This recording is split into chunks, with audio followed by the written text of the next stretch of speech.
Je m'appelle Julien Guegnat, je suis organisologue et durant des années, j'ai eu des difficultés à gérer mes différents projets en parallèle de mon travail à 100%. Et aujourd'hui, je suis ici pour partager avec vous 5 techniques pour mieux vous organiser au quotidien.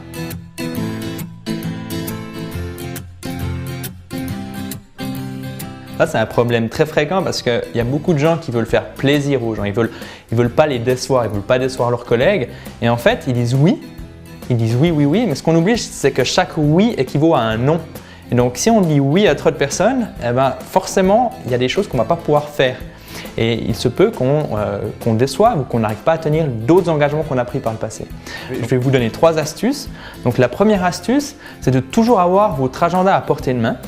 Et de cette manière, quand la personne elle vient, vous pouvez directement regarder votre agenda et finalement lui prouver « non, regarde, j'ai déjà quelque chose à faire ». Cette astuce nécessite d'avoir un agenda à jour et de cette manière, vous allez pouvoir montrer à la personne qu'il ne vous reste plus beaucoup de temps pour sa demande et elle comprendra facilement. Ça, c'est le premier point. La deuxième astuce, c'est de dire « laisse-moi réfléchir et je reviens vers toi ». Comme ça, vous prenez finalement le lead sur la situation et c'est à vous de décider si vous allez revenir et surtout quand c'est que vous allez revenir. Et ça, c'est intéressant parce que ça va vous laisser le temps de peser le pour et le contre et de regarder combien de temps il vous reste et puis si vous pouvez prendre cet engagement.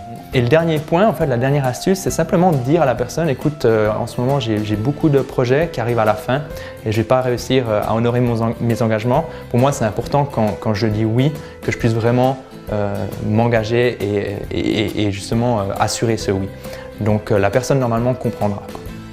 Donc voilà, ça c'était les 3 astuces pour éviter que l'agenda des autres se retrouve dans vos priorités.